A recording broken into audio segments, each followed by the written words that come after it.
Di sini kami dari kelompok 9 akan mempresentasikan tentang materi ke-12 mata kuliah Bisnis dan Komunitas dengan judul Identify Solution to Business Problem atau Identifikasi Solusi untuk Masalah Bisnis. Nah, sebelum memulai presentasi, izinkan kami memperkenalkan diri terlebih dahulu. Nama saya Sahanaya Widya Pitaloka, NIM 151. Saya Tina Sulandari, NIM 177. Saya Zidana Dina, NIM 192. Saya Solihul Masuki, NIM 161. Nah, mari kita masuk ke presentasi, yaitu yang pertama akan dijelaskan oleh Zidana Dina. In running a business, sometimes entrepreneurs will experience conditions where the business they run does not develop. In this condition, entrepreneurs often feel frustrated, so they need a solution to overcome this condition. In this presentation, we will share some solutions to overcome the problem faced by entrepreneurs. Nah, dalam menjalankan bisnis, biasanya para pengusaha akan mengalami bisnis itu tidak berjalan. Maka dari itu, para pengusaha akan merasa frustasi dan butuh solusi untuk mengatasi permasalahan tersebut. Nah, dalam presentasi kali ini, saya akan menjelaskan tentang solusi untuk mengatasi permasalahan tersebut.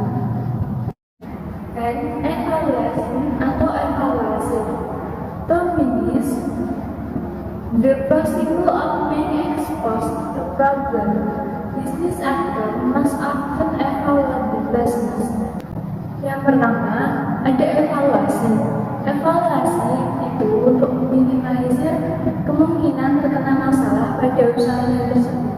Maka, pelaku usaha harus sering-sering mengevaluasi usahanya tersebut untuk menghindari masalah yang akan terjadi.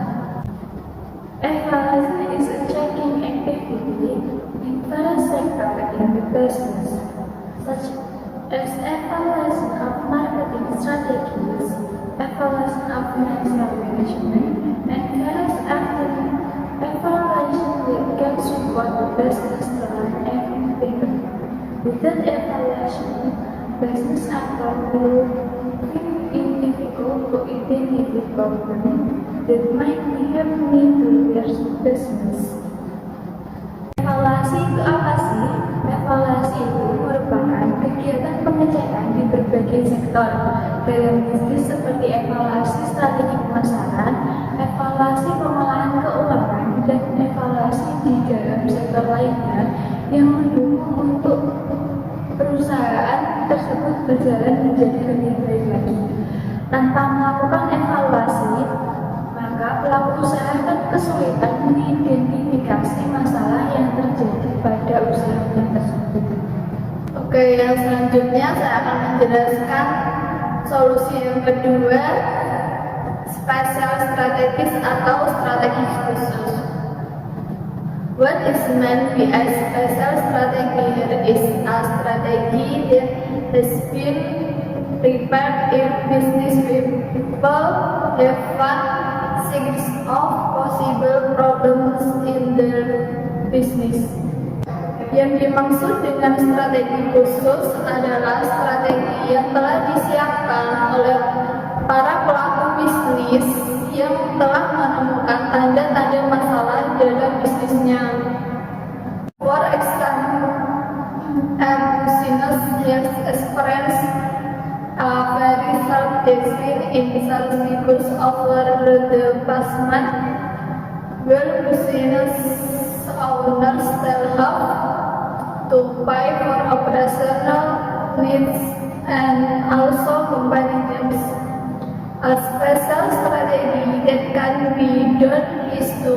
company or critical in the business and also values dominance teams appropriately so that our obligations can be fulfilled even though the business is desperate.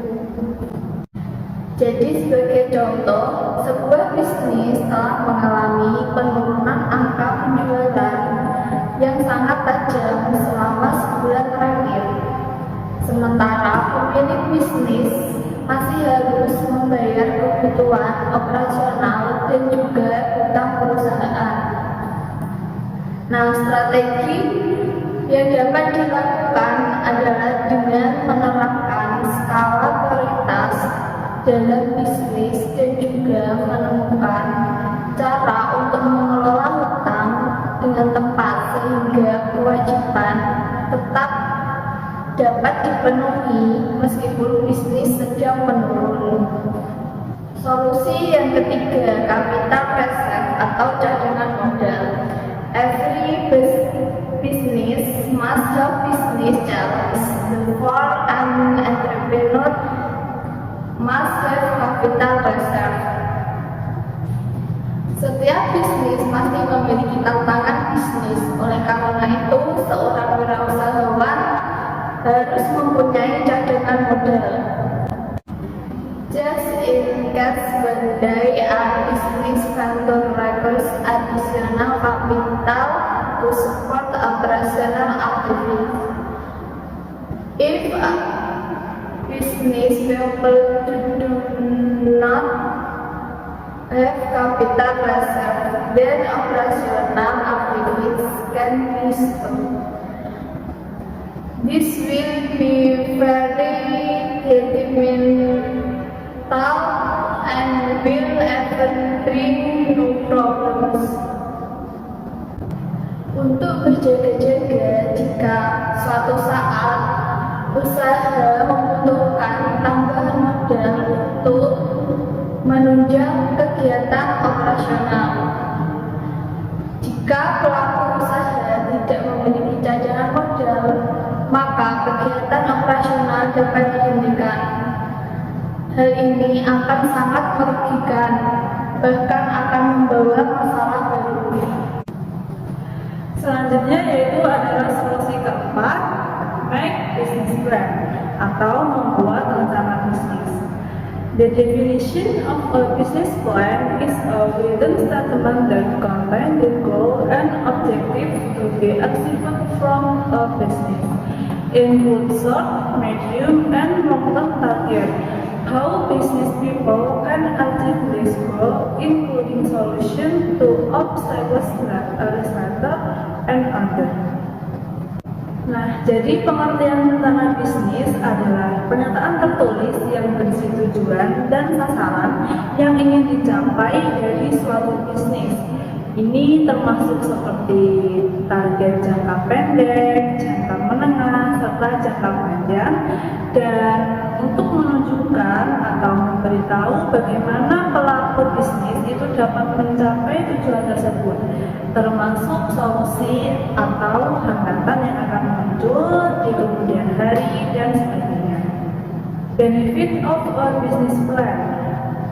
First, helping to make a decision. Two, helping to know business goal and priorities. Three, helping to regulate the entire financial system of the company. And the last, helping to analyze market competition can be long-lasting. Selanjutnya yaitu saya akan menjelaskan tentang manfaat dari rencana bisnis. Yang pertama adalah membantu dalam mengambil keputusan. Nah, dengan adanya rencana bisnis, kita bisa lebih tahu bagaimana kita harus mengambil keputusan mengenai suatu ide atau yang lainnya.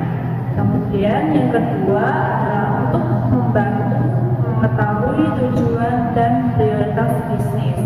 Dengan rencana bisnis, kita dapat melis terlebih dahulu dahulu tujuan apa saja yang ingin kita capai dan apa yang harus diutamakan terlebih dahulu dalam bisnis kita.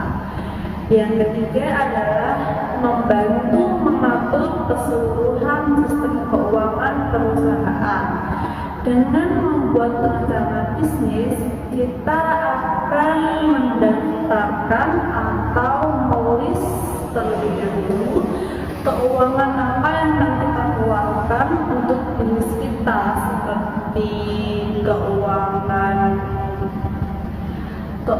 tetap, pengeluaran tetap, pendapatan tetap, pendapatan variabel, dan biaya yang lain-lainnya. Kemudian yang terakhir adalah membantu menganalisis persaingan pasar dapat bertahan lama. Selanjutnya di sini saya akan menjelaskan salah satu contoh dari rencana bisnis, yaitu bisnis plan model kanvas. Di sini dia terdapat 9 poin, yaitu key partnership, key resource, key activities, cost structure, value proposition, customer relationship, channel, revenue stream, dan customer segment. Key partnership, list of resources outside the company, refer to activities, key activities. Key resource, list of must-have resources to realize the value proposition. Key activities, describe all business-relevant activities. Cost structure, include equitable distribution of costs to operate a business in accordance with the value proposition. Value proposition, describe the strength and advantages that distinguish it from other business. Customer relationship, where business venture establish bond with customer. Channel, what media is used to convey product or service the customer. Revenue stream, describe where business venture get a source of income. And customer segment, determining which customer segment will the target business. Yang pertama saya akan menjelaskan mengenai key partnership, yaitu adalah daftar sumber daya di luar perusahaan yang diperlukan untuk mencapai kegiatan utama. Ini contohnya adalah seperti badan mana yang akan kita ajak kerjasama untuk mencapai kegiatan utama atau key activities. Misalnya seperti bekerja sama dengan badan pemasok yang akan memasok bisnis kita. Contohnya, misal kita akan mengambil suatu bisnis minuman, misalnya minuman apapun itu, kita bisa bekerja sama dengan pemasok bahan utama dari minuman yang akan kita buat. Kemudian key resource, yaitu adalah daftar sumber daya yang harus dimiliki untuk mewujudkan value proposition. Nah, di sini itu seperti misalnya adalah bagaimana kita mendapatkan bahan baku dan sebagainya. Kemudian key activities, yaitu menggambarkan mengenai semua aktivitas yang berkaitan dengan bisnis. Ini seperti misalnya yang pertama adalah bagaimana kalau kita mengambil suatu bisnis yaitu jenis minuman, kita bisa key activitiesnya adalah bagaimana pengelolaan resep dari minuman tersebut, kemudian pembelian bahan baku, pengolahan bahan baku tersebut, terus pemasaran serta penjualan. Kemudian cost struktur, yaitu mencakup pemerataan biaya untuk mengoperasikan bisnis sesuai dengan value proposition. Di sini yaitu menjelaskan biaya-biaya, yaitu seperti misalnya biaya tetap, biaya variabel atau biaya tidak terduga. Kemudian value proposition yaitu menjabarkan kekuatan dan keunggulan yang membedakan dengan bisnis yang lain.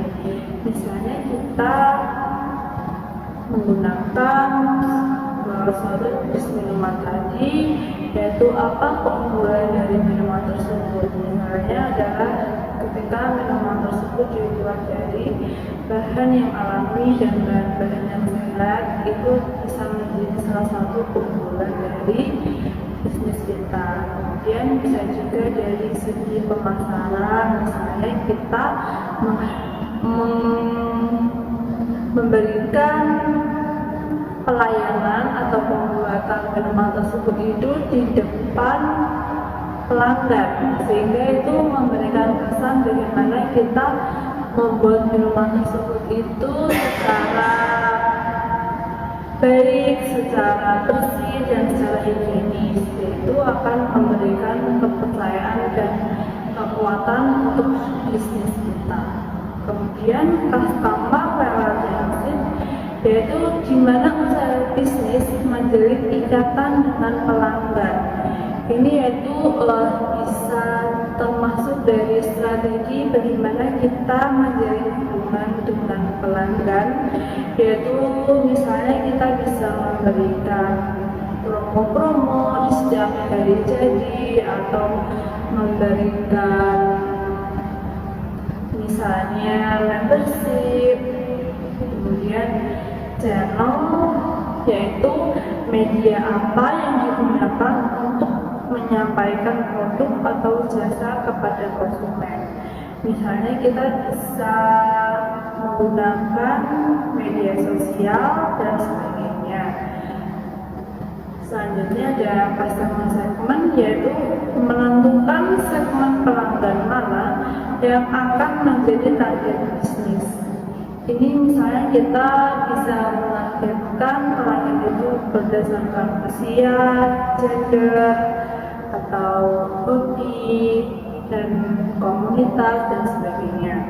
Kemudian yang terakhir yaitu revenue stream, yaitu menggambarkan di mana usaha bisnis mendapatkan sumber pendapatan, yaitu misalnya adalah pendapatan dari penjualan tersebut atau pendapatan dari pembukaan franchise lain atau dari reseller lainnya.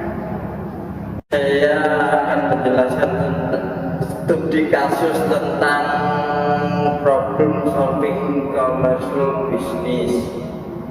Studi in Gading Village, Yogyakarta.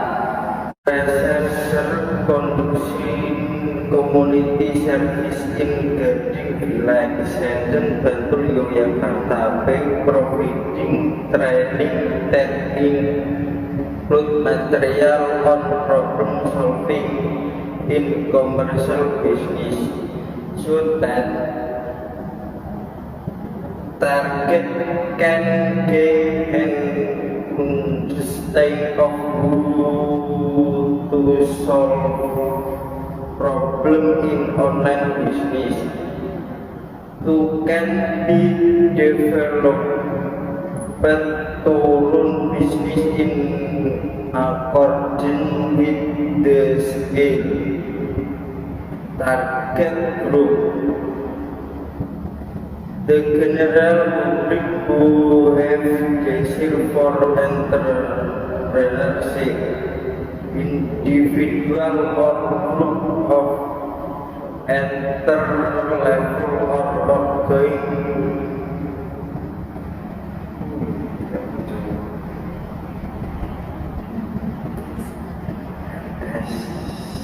MS. Penelitian ini melakukan pengabdian kepada masyarakat di Desa Gading-Harjo, Sanden, Bantul, Yogyakarta, dengan memberikan pelatihan materi tentang problem solving dalam bisnis e-commerce, sehingga target dapat memperoleh pemahaman tentang bagaimana menyelesaikan masalah dengan bisnis online, sehingga dapat dikembangkan untuk menjalankan bisnis sesuai dengan keahliannya.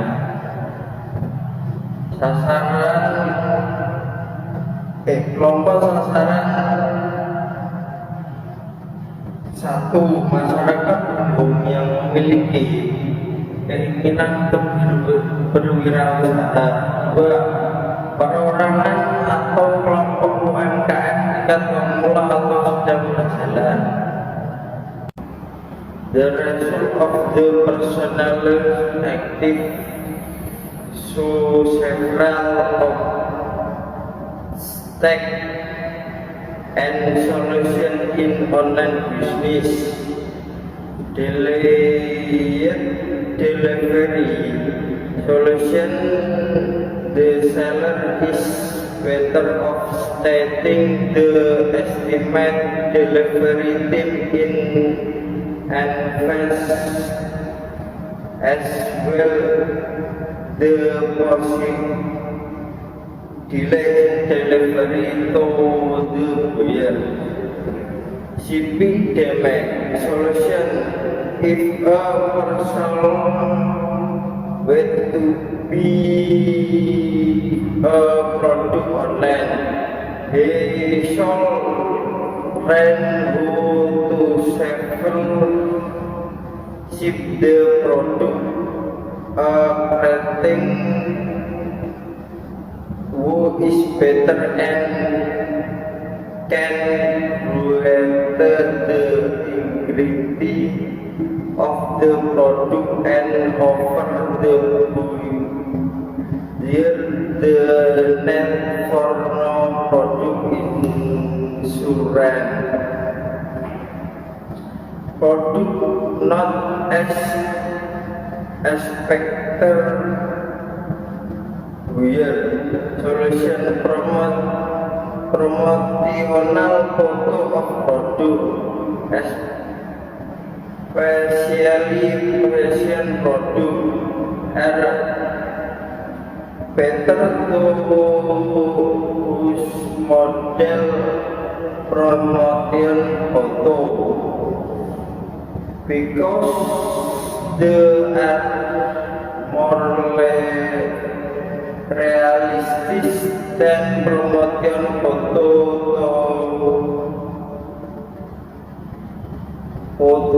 that do not use model. Real product not ship solution. Online seller can provide a place for buyer to give testimony that can be read public with good buyer responses. It has an impact on increasing the reputation of online sellers to be more trusted. Hasil dari kegiatan personalisasi tersebut menunjukkan bahwa kendala dan solusi dalam bisnis online sebagai berikut. Pertama, pengiriman tertunda. Solusi penjualan lebih baik menyatakan perkiraan waktu pengiriman di muka serta kemungkinan keterlambatan pengiriman kembali. Selanjutnya, kerusakan pengiriman. Solusi dari kerusakan pengiriman: jika seseorang ingin membeli produk secara online, ia harus belajar mengirimkan produk dengan aman menggunakan kurir tertentu yang lebih baik dan dapat menjamin integritas produk dan menawarkan kepada pembeli kebutuhan untuk tidak ada asuransi produk. Selanjutnya, produk tidak seperti pembeli yang diharapkan. Solusinya untuk promosi suatu produk, khususnya produk fashion, lebih baik menggunakan model sebagai foto promosi karena lebih realistis daripada foto yang tidak menggunakan model. Artinya penipuan atau produk tidak dikirim. Penjual bisnis online dapat menyediakan wadah bagi pembeli untuk memberikan tanggapan atau testimoni yang dapat dibaca secara umum. Dengan respon pembeli yang baik berdampak pada peningkatan reputasi penjual online agar lebih terpercaya. Jadi dapat disimpulkan dari presentasi kami terdapat 4 solusi, yaitu evaluasi, strategi khusus, cadangan modal, dan rencana bisnis. Dan untuk contoh bisnis plan menggunakan masa bulan modeling, yaitu key partnership, key resource, key activities, key struktur, customer relationship, channel, revenue stream, dan consumer segment. Kemudian dari studi kasus yang akan kami bahas, yaitu pemecatan masalah bisnis online di Desa Sidoarjo dan Yogyakarta, terdapat 4 solusi yang dapat diatasi dari pengiriman tertunda, perusahaan pengiriman, produk tidak sesuai harapan pembeli, serta penipuan atau produk tidak dikirim. Sekian presentasi dari kelompok kami, kurang lebihnya mohon maaf. Wassalamualaikum warahmatullahi wabarakatuh.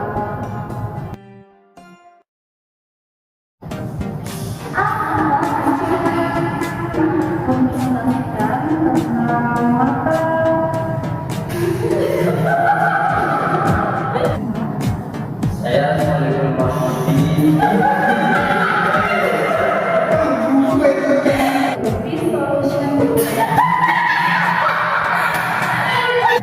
Dalam menjalankan bisnis harus melakukan ada kegiatan untuk melakukan. Selanjutnya saya akan menjelaskan solusi yang jelas Bapak Isjan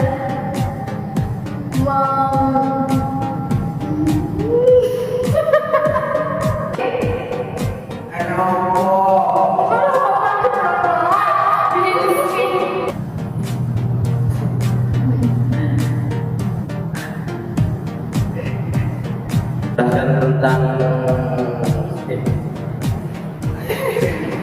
studi pembeli.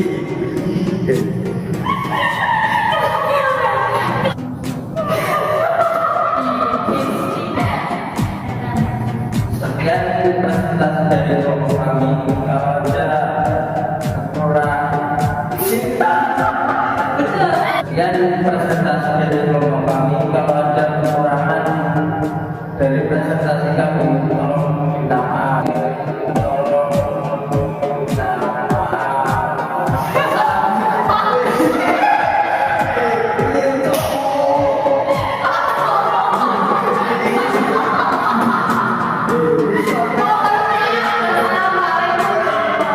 Terima